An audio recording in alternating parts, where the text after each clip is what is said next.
JP Publication introducing digital platform for learning with Education House.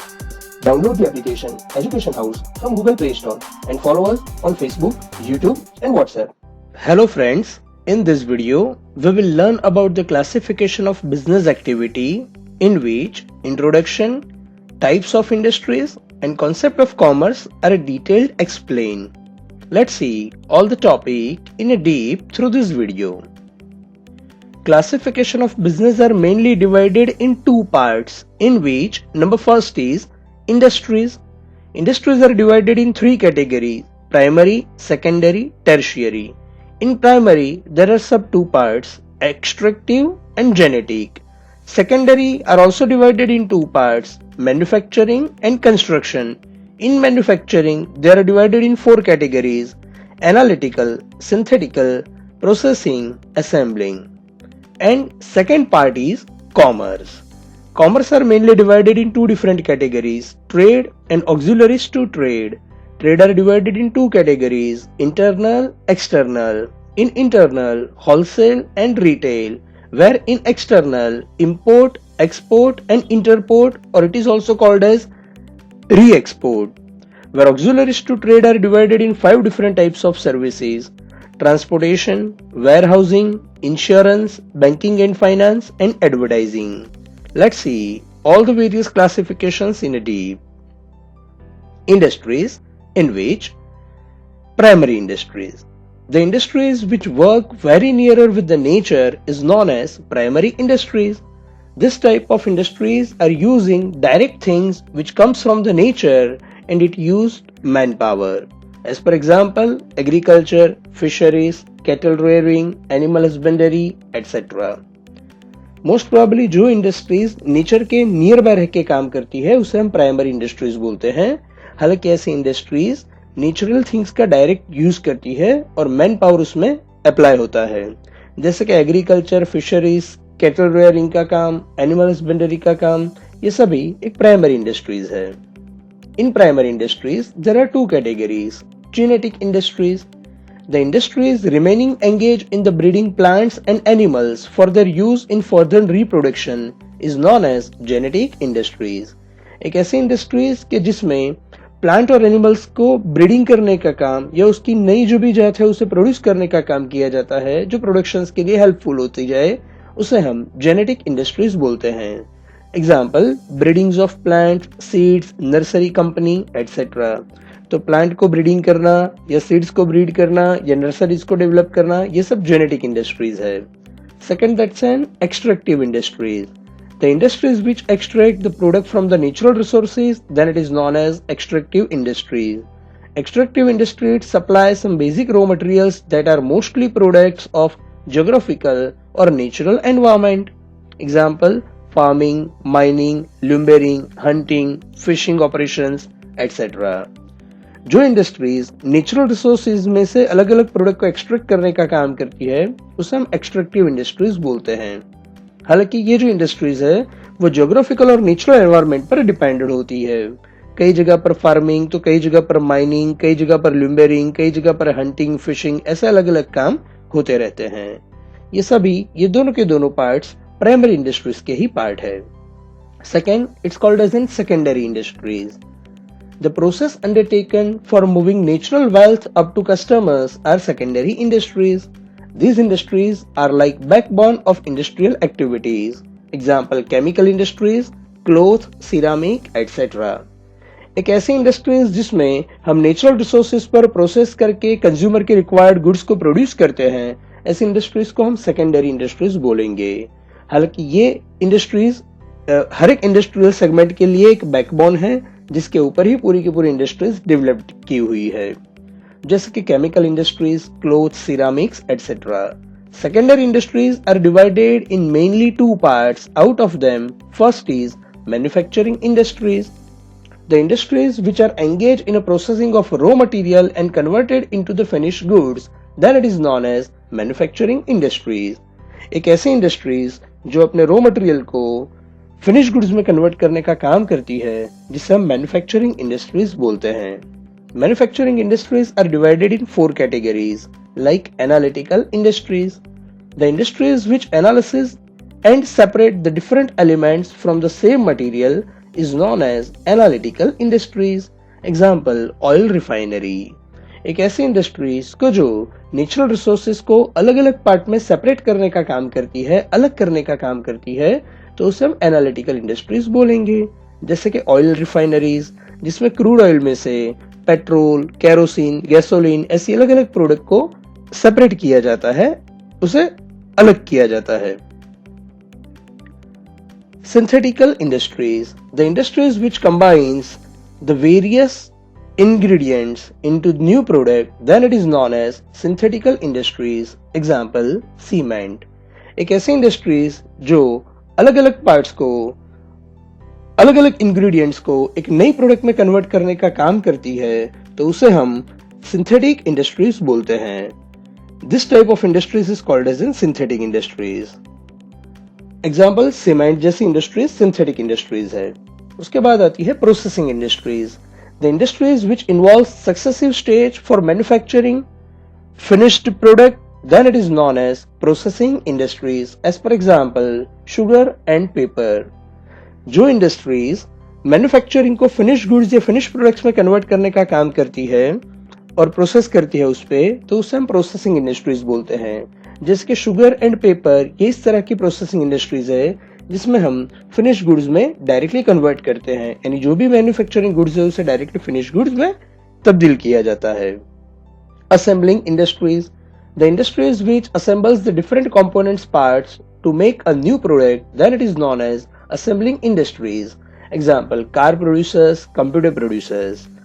जो industries अलग अलग components parts को assemble करने का काम करता है और उसे जॉइंट करके नई प्रोडक्ट को डेवलप करने का काम करता है, उसे हम असेंबलिंग इंडस्ट्रीज बोलते हैं. जैसे कि कार के मैन्युफैक्चरर, कंप्यूटर के मैन्युफैक्चरर एटसेट्रा, ये असेंबलिंग इंडस्ट्रीज में आते हैं. And second part of manufacture industries is called as an construction industries. The industries which are involved in the constructions of building, dams, bridge, road, tunnels and the canals is known as construction industries. जो industries building, dam, bridge, road, tunnels and canals को constructions करने का काम करती है, उसे हम construction industries बोलते हैं. So this way the types of industries can be classified. Number third, that is called as an tertiary industries. The industries are very much nearer to consumer and are helping the primary and secondary industries. They undertake the process over the products of primary and secondary industries, and in that way they make the product suitable for consumer. It's called as an tertiary industries. Example, bakery, garment industries, information technology, etc. are called as an tertiary industries. जो industries consumer को ऐसी product यानी finish goods वाली ऐसी product बनाती है जो उसे हेल्पफुल होती रहे, तो उसे हम टर्शियरी इंडस्ट्रीज बोलते हैं. ये इंडस्ट्रीज प्राइमरी और सेकेंडरी इंडस्ट्रीज को हेल्पफुल होती है और उसके हिसाब से ही टर्शियरी इंडस्ट्रीज ग्रो होती है. हालांकि दोनों टाइप की इंडस्ट्रीज को डेवलप करने के लिए टर्शियरी इंडस्ट्रीज हेल्पफुल है. जैसे कि bakery, garment, information technology etcetera type of जो भी इंडस्ट्रीज है उसे हम टर्शियरी इंडस्ट्रीज बोलते हैं. Let's see number second topic. It's called as an meaning and characteristics of commerce. Commerce means trade as well as its auxiliary services. तो commerce यानी trade and auxiliary services का combination जिसे हम commerce बोलते हैं. Characteristics of commerce. Trade is included in commerce. Commerce is an economic activity. In commerce, auxiliary services are included. Example, bank, insurance, transportations, etc. Commerce creates time and place utility in goods. In commerce, more importance is given to auxiliary services. And if auxiliary services become reasonable, then price of the goods become reasonable. तो trade commerce में include हो जाता है. Commerce एक economic activity है. Commerce में auxiliary services include होती है जैसे कि bank, insurance, transportation. Commerce time और प्लेस यूटिलिटी को क्रिएट करता है गुड्स में, यानी अलग अलग जगह पर गुड्स प्रोवाइड करके उसे प्लेस यूटिलिटी क्रिएट करता है और अलग अलग टाइम पर गुड्स को प्रोवाइड करने के हिसाब से वो टाइम यूटिलिटी क्रिएट करता है. कॉमर्स में ऑक्सिलरी सर्विसेज को ज्यादा इंपॉर्टेंस दिया गया है. ऑक्सिलरी सर्विसेज में रीजनेबल प्राइस पे यानी ऑक्सिलरी सर्विसेज अच्छे से मिलती है तो गुड्स और सर्विसेज बहुत रिजनेबल प्राइस से मार्केट में अवेलेबल हो सकती है। Another is meaning and characteristics of trade. Trade means the process of purchase and sale of product with purpose of earning profit, or when goods and services are exchanged in context of money for the purpose of profit, that is known as trade. तो जब भी हम कोई goods या services को money के context में exchange करते हैं प्रॉफिट कमाने के लिए तो उसे हम ट्रेड बोलते हैं। और ट्रेड एक ऐसी प्रोसेस है जिसमें हम प्रॉफिट कमाने के लिए बाइंग और सेलिंग की प्रोसेस करते हैं और उसमें गुड्स या सर्विसेज को बाय और सेल करते हैं। Characteristics of trade. Trade is an economic activity. Trade एक इकोनॉमिक एक्टिविटी है। In trade there is two parties like buyer and seller. Trade में दो पार्टी होती है, बायर एंड सेलर्स।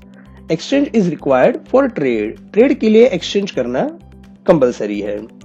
एक्सचेंज में गुड्स या सर्विसेज को एक्सचेंज किया जाता है मनी के फॉर्म में और मनी के कॉन्टेक्ट्स में। Ownership of the goods and services are transfer. जो भी गुड्स और सर्विसेज है उसकी ओनरशिप उसमें ट्रांसफर होती है। Money is exchange in context of goods and services. पैसे ट्रांसफर होते हैं, एक्सचेंज होते हैं गुड्स और सर्विसेज के सामने। Trade is constant activity. Trade constant चलती रहती है, ऐसी एक्टिविटीज है। Goods and services are valued in money. Goods और सर्विसेज की वैल्यू मनी में कैलकुलेट की जाती है। And trade is the legal activity. Trade एक लीगल एक्टिविटी है। Auxiliary services. The services which are assisting the trade activity is known as auxiliary services. ऐसे services जो ट्रेड को हेल्पफुल होती है, उसे असिस्ट करती है, उसे हम ऑक्सिलरी सर्विसेज बोलते हैं।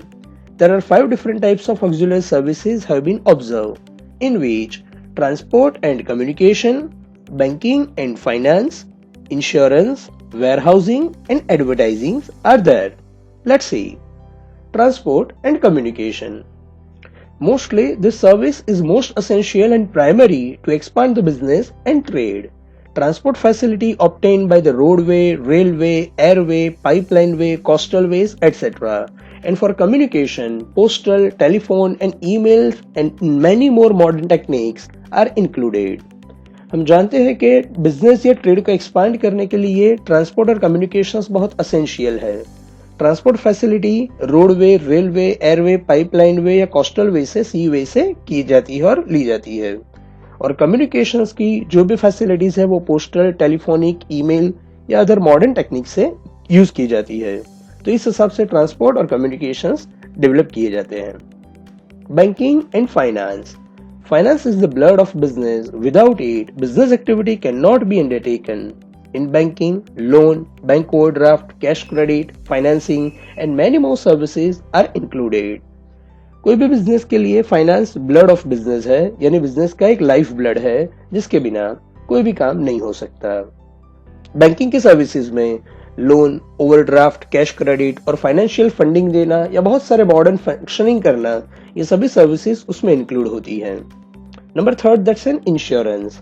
Insurance services are also required to protect the business from the various risks, even if it protect the business as well as human life too.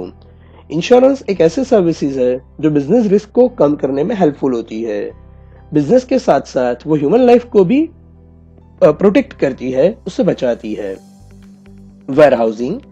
Warehousing maintain and preserve the goods and also solve the problems of scarcity of the goods, even if the warehouse maintain the price level by supplying the goods on a proper time. Warehouse यानी हम godown बोलते हैं उसे। Godown का काम होता है goods को प्रॉपरली प्रिजर्व करना और कभी भी मार्केट में गुड्स की स्कैरसिटी क्रिएट मत होने देना। वेयरहाउसिंग बहुत अच्छे से मार्केट में प्राइसिंग लेवल को भी मेंटेन रखता है और जब भी जरूरत होती है तब गुड्स का सप्लाई करता है जिससे कभी भी प्राइस बढ़े नहीं। Advertising is one of the most important method for promoting the consumable and industrial goods.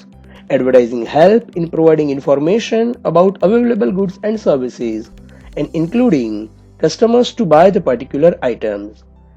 आज के टाइम में मॉडर्न एरा में एडवर्टाइजमेंट बहुत अच्छा रोल प्ले करती है जो भी कंज्यूमेबल गुड्स है और इंडस्ट्रियल गुड्स है उसे प्रमोट करने का काम करती है। एडवर्टीजमेंट बहुत अच्छे से गुड्स की इंफॉर्मेशंस को प्रोवाइड करती है, सर्विसेज की इंफॉर्मेशंस प्रोवाइड करती है और कंज्यूमर को प्रोडक्ट परचेस करने में या खरीदने में बहुत से हेल्पफुल होती है। Those all are the various auxiliary services are most helpful to develop this business. Thanks for joining with us. Have a great day.